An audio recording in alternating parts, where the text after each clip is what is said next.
Okay, let U and B be vectors in R3. If alpha is a real number, decide whether each of the following is a vector or a real number. So alpha is a scalar, so U cross V, that'll result in a vector, and that's just going to be distributed across those guys. And then you're going to add it to V, so it'll still be a vector.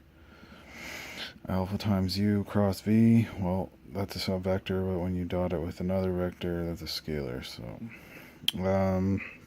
let U equal, yep, V equal that. Perform the following operation. Just multiply U by 3, distribute that 3, and then add K. When they say K, they just mean 0, 0, 1. And then dot it with V and get a dot product. U cross V, compute U cross V. The sphere is going to be its x coordinate, y and z. You're just going to be, your radius is going to be 4, so it's in the form of x squared plus y squared plus z squared is equal to the radius squared. So 4 squared 16, and then it's going to be x minus this point. So x minus xo, y minus, etc. Let U equal blah and V equal blah, and let, yeah, okay. Is it acute? Well, take the dot product. If it's negative, it's obtuse. Find cosine theta, it's U dot V over the magnitude of U times the magnitude of V, so that's going to be negative root 2 over 3. Just compute the cross product, and then once you have that, then cross it with that, and once you have that, cross it with that. Yeah, cross products, easy. Okay. Compute the dot product. We'll basically set this to 0 and solve for values of B. And it said B can't equal 0, so you get these 3 values of B, but that's no good, so that's going to be plus or minus 2. Find a unit vector orthogonal to both those two. Well, if it's orthogonal between, if it's orthogonal to both, just do the cross product and then divide by its magnitude. You'll get a unit vector in that direction. Show this equation represents a sphere and find its radius. Basically, you want the sphere to look something like this, so just add what you need over here and then make sure you add it to the other side, and then you'll get a radius, and the center point's going to be like we mentioned before. Describe the region R3 represented by the inequalities. So basically, you've got a sphere, and then its radius is not going to be 0, but it's like basically close to it. You just can't include 0, 0, 0. And then it goes all the way out to a radius of 3, so it's centered at the origin as well, because there's no shifts like there is in this one. Okay, match the equations with the right surface. Okay, well this one here, it's got, well, it's just a circle on the xz trace, or sorry, the yz trace, right? No, on the xz trace. Yeah, sorry, I'm getting my 3D mixed up. Yeah, and then this one is a parabola. When you make, well, if you set x equal to 0, meaning you're looking at the yz trace, then it's going to be a parabola like this. And then it's going to be an upward facing parabola the other way. So by process of elimination, that leaves this guy left, but you notice that the cone's centered at the x-axis, and it contains 0, 0, 0 for that point. Anyway, so let's keep going. Find the trace of this surface with z equal to 1. So just set z equal to, negative 1, and then you're going to get y equals x squared plus 1, so it's just a shifted up parabola. Find parametric equations for this point and that direction vector, so that's going to be multiplied by the parameter. And it's 2, 3, 0, 0, yeah. And then there's 0 there, so there's no t for y. Does this point belong on the line? We'll plug in the point, see if it satisfies the equation. No, 2 is not equal to 3. Find parametric equations of the line through the points Q and P, so you can get a direction vector PQ, and then just use any old point Q or P, doesn't matter, and you'll get your parametric equations. Find an equation for the plane that contains this point and the line with parametric equations, blah. Set up the parametric equations. You can find out that there's another point hidden in these, and that's going to be Q, so you can find PQ, that's going to be your second direction vector. You do a cross product between the two, that'll give you a normal vector to the plane, and then you need that to be your coefficients in front of this, and then you can use any point. It doesn't matter. I don't think it doesn't matter. Yeah. Yeah. No, it doesn't. You can use it at any point. Let P1, P2 be the planes with those equations.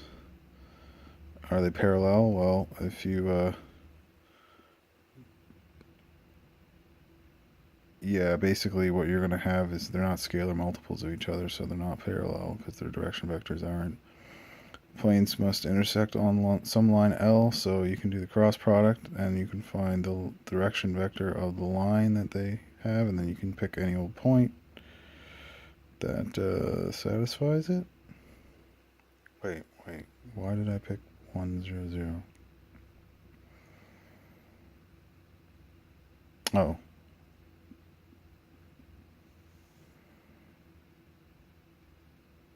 Oh, I just said, yeah, I said Z and Y equal to 0.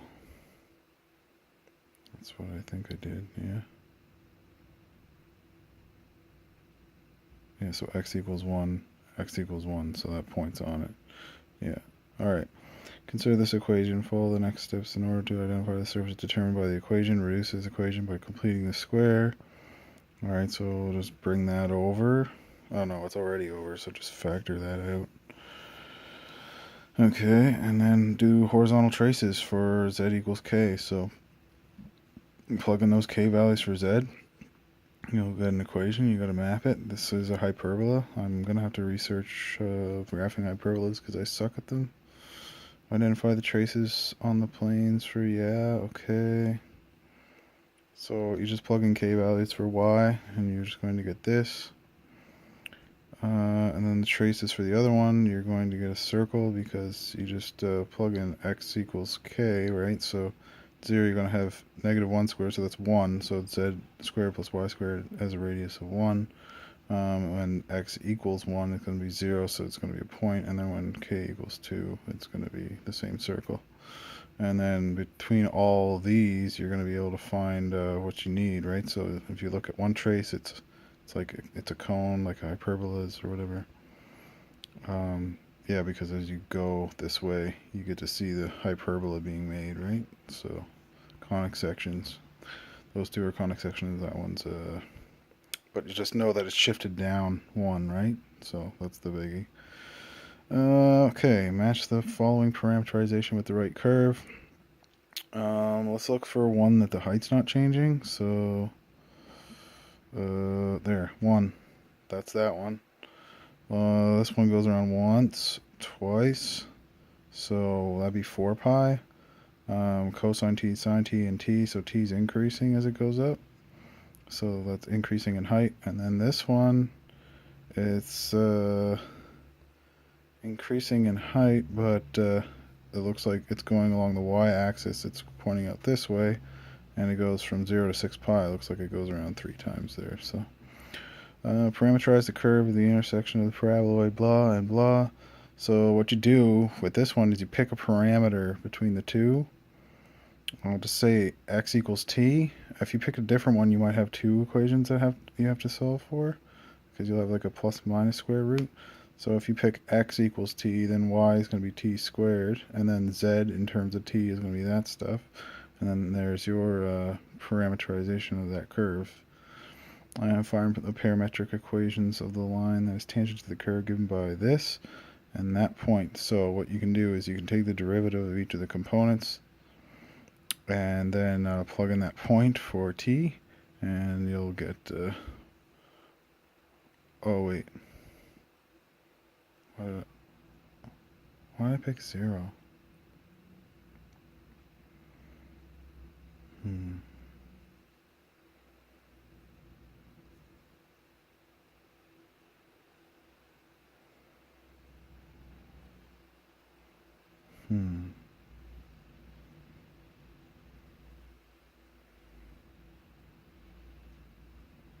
I don't know why I picked 0.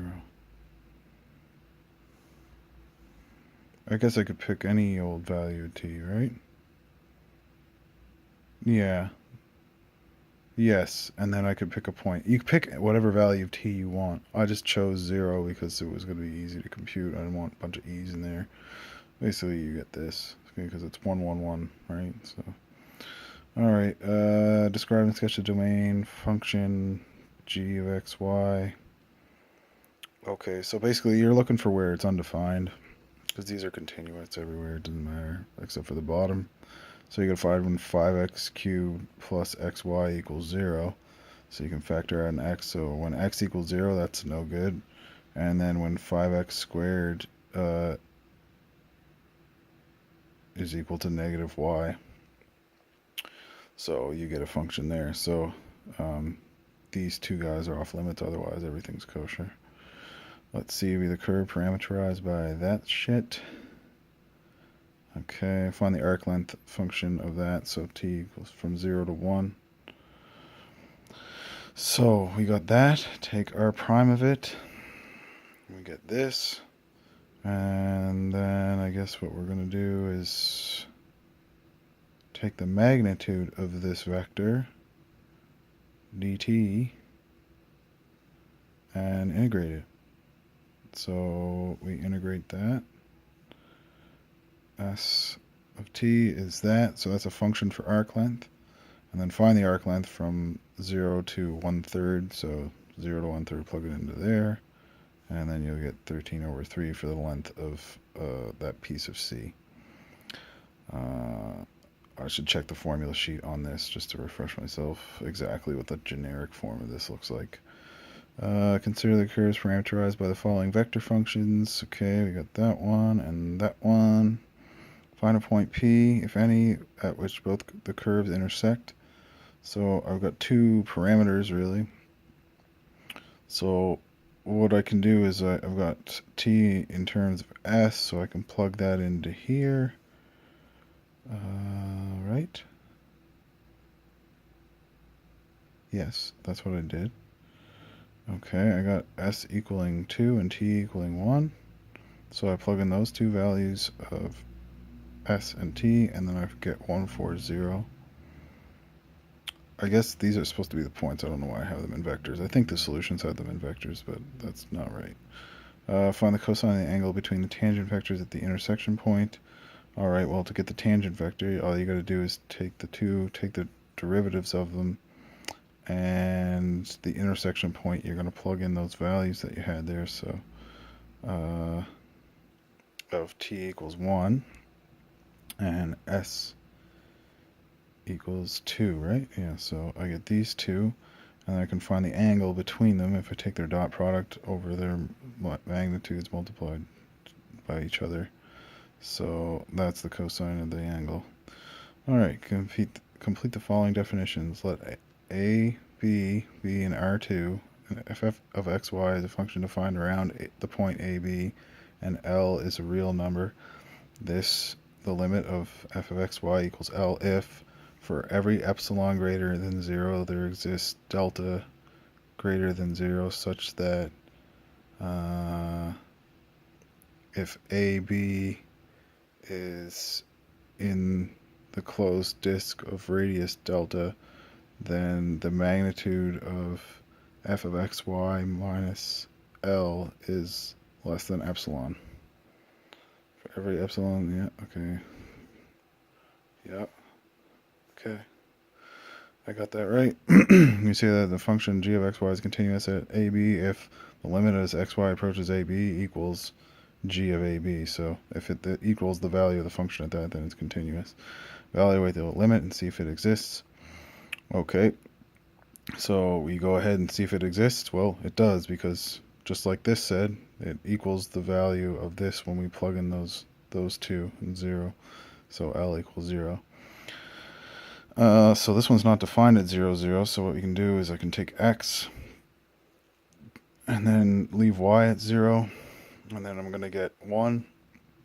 And then if I put x at 0 and then plug in y and approach 0, I get a different value, so L doesn't exist. This one I multiply by the conjugate. I didn't show that step, but so basically I'm finding this while it's continuous, so the limit exists and it's 2. Yeah, because this is never going to be negative, I don't think. No, it won't be. I mean, unless you plug in I or something. Anyway, but they're all valued in real numbers. Different paths, let f of xy equal that shit. So we're going to look at this along the x-axis and the y-axis. So that's what I did. That's what I did up here, right? Same thing. So this is along the x-axis. We're keeping y constant at 0 because it's approaching 0, 0, so that's fine. We got 0 over x over 4. Don't forget that that exists and it is 0 because this was 0 before and it doesn't, you know, we're approaching it, right? So don't be stupid and just say, well, that's undefined. Anyway, go ahead. 0 over y squared, 0. It's still something. You're not at 0. You're approaching it. Look at the limit f of xy along another line, y equals m, whatever. I made m equal 1, y equals x. Go ahead and I can plug in xx. And then I'm going to go ahead and I'm going to get 0. Right? Yeah, because it's 0 over 1, so it's 0. Okay. Along this parabola, so y equals x squared in this case. So now we're going to go ahead and we'll get a different value. So that means that it doesn't exist because these two values don't agree. Alright, so because we got it all along a different path. Verify Clarios theorem. Clarios theorem is basically if you take the derivative with respect to x and the derivative with respect to y, if you take it again with respect to the other variable, it equals the same thing. So I went ahead, it's sine x squared y cubed, so that's him there. So I'm going to use the chain rule to take the derivative of this, so it's just cosine x squared y cubed times the derivative of what's inside with respect to x, leaving y as a constant. So that's going to be 2xy, and then with this one we get this when we do it with respect to y, right? Because it's 3x squared y squared. And then we take f of xy, and it's hairy, but you get this, and you do f of yx, or with respect to x, you take this one with respect to x, and you get exactly the same thing. Okay, evaluate the following derivatives. Okay, so low d high, low, so low times the derivative of this with respect to x minus this, and then that with respect to, oh no, I did it with respect to y, right? Okay, so with respect to y, right, because the y just disappears and you get, well, it turns into 1 and multiplies x squared. And then don't forget to square the bottom portion. Okay, so that's not too bad. And then do it 3 times. So u, it's going to be this, because when you take it with respect to u, you just get 1, and then 1, and then this one you get 2v out front or on the side, whatever. Do it twice. So, yeah, it's just hairy. You just got to do it. So, keep that as a constant. Take that derivative, so it's just that, and then times the stuff that's over here, and make sure you multiply by -1, and then you go ahead and you get something like this, because that's going to be 2, wait, no, that's going to be 1/2, right? So y to the 3/2, and now you can just keep that over there, and when you do it again, you're going to take first times the derivative of the second, minus the second times the derivative of the first. And then you can factor out the e to the x squared over 4y on that one, so I get that and that. So it's ugly, but it works. Okay, so it's the same definition. For every epsilon greater than 0, there exists delta greater than 0 such that if AB is, AB is in the closed disk of radius delta, then the magnitude of f of xy minus L is less than epsilon. Right, okay. Decide whether the following is true or false. If both partial derivatives are defined at the point AB, then it's differentiable at AB. Well, if both partial derivatives, yes, that's good. But the function, is it? So, yes, because it's continuous at 0, 0. Also, take the different derivatives and they are continuous, so that's cool. I'll use the conclusion of implicit function theorem to get that. Okay, so we have that as our function, right? Yep, okay. I just moved everything to one side, and then if you, dz dy, the partial with respect to z of z to y is negative the partial with respect to y over fz. So there's y, there's z, and that's it. Remember,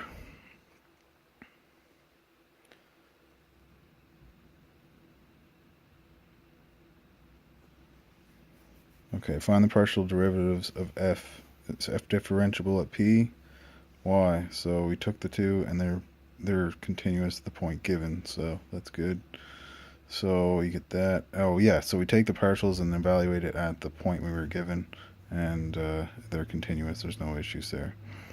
Okay, so this is the generic formula for linearization. So it's that at the point, which is what we had here, and it's that at the point, which we have here, and then x minus a. So we have a was the one we used here, so a and b are 1 and 4, I think. Yeah, 1 and 4 respectively.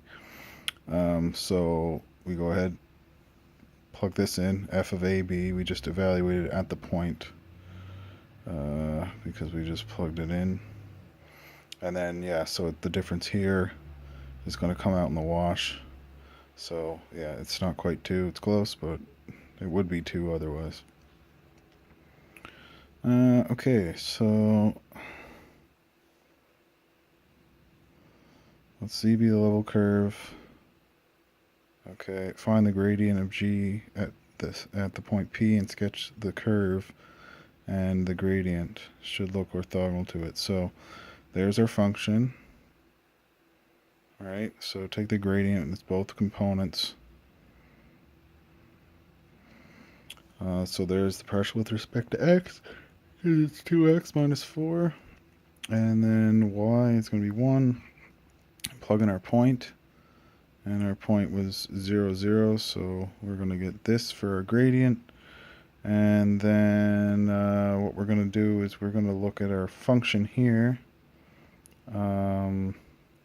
the level curve, when it's set, so set it equal to 0, and then you're going to get a function in x and y, and you're going to graph that function, and then look, that's orthogonal to that point, so that's cool. Use the chain rule in order to evaluate that shit at this point for u and v. So we've got h here in a function of x, y, and z, and then we have functions of x, y, and z with respect to both u's and v's. So those are our 3 functions there. Alright, so this is the generic formula. So if you take the derivative of h with respect to x, and then take this guy with respect to u, you can find out what the derivative with respect to h is in terms of u. So here's h of x, h of y, h z, and then I did the 3 separate ones, and then I went ahead and wrote it out. And then we're going to evaluate it at the point that we wanted, which was 1, 2. So everywhere that you see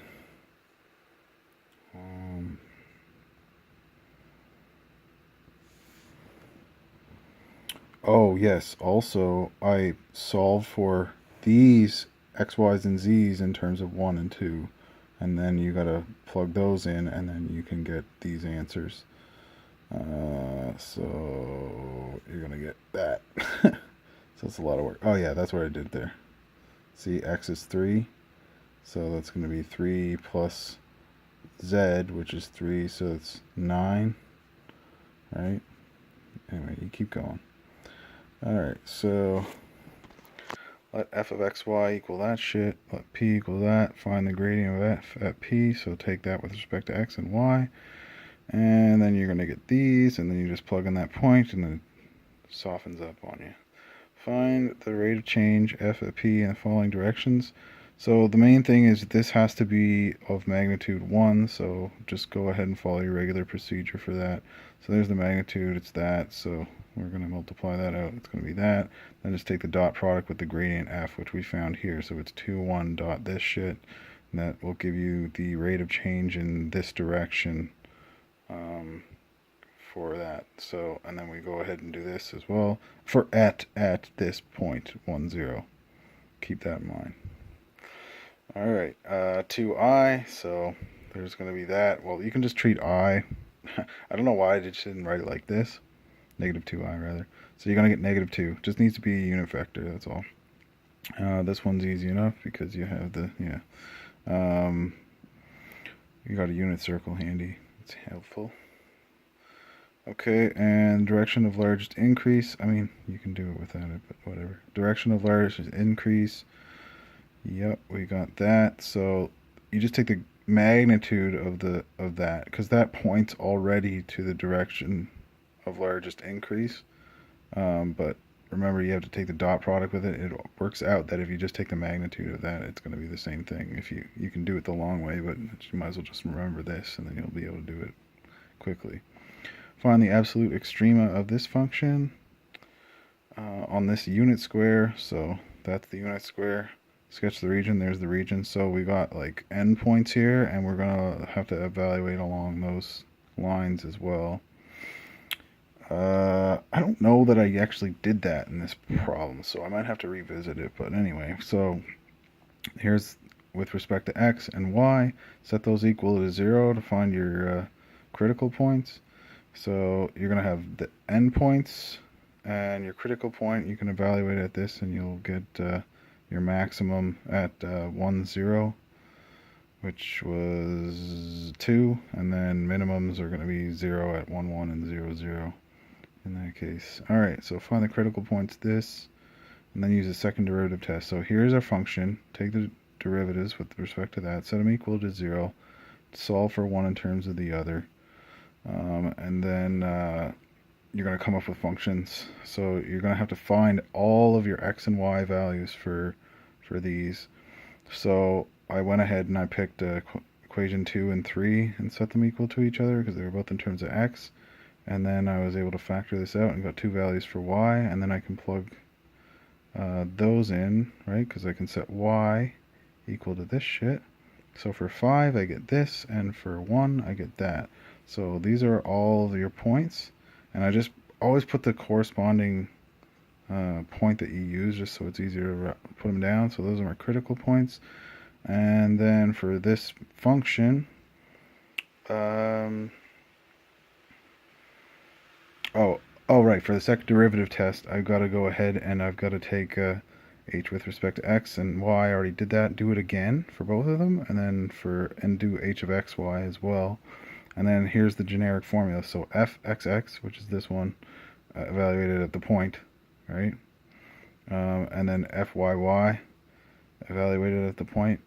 They get multiplied together, and you subtract this guy squared. So this is the point I have, so this is always going to be 2. So if you get a number that's greater than 0, then you get a minimum if this term is positive. I can't remember what happens if it's negative. I have to look it up. And then this one's positive again, but this is negative, so it becomes a saddle point. It must be a maximum if this term is less than 0. Yeah, if it's negative. If it's 0, I don't think you can say anything. I'm not sure. But again, I have to look at it again. Use the Lagrange multipliers to find the extreme values of this bullshit, subject to that bullshit. So what we do is we take the derivative with respect to x, and then take the derivative of your constraint equation. I just said the constraint equation was this, and then just chuck in a lambda there. And then basically what I do is I make these lambdas look the same, so I multiply by what I need to do to make it the same, and then I get things for lambda here. I didn't even simplify this. So then I went ahead and just set them equal to each other, simplified as much as I could, managed to get one in terms of the other. I can plug that into my constraint equation and solve for y, and I get plus or minus 2. And then for this one, oh, this is still my, wait.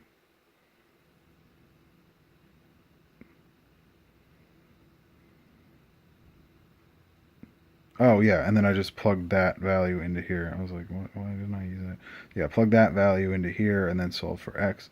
So you're going to get 4 points here. And then you find out there's maxes and mins in there.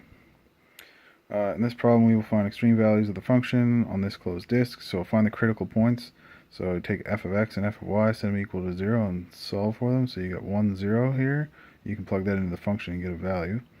And then Lagrange multipliers would do the same thing. We got this constraint, and you got this function. So take f of derivative with respect to x and get this shit, and derivative with respect to y and get this shit. Make these two guys the same, so you can eliminate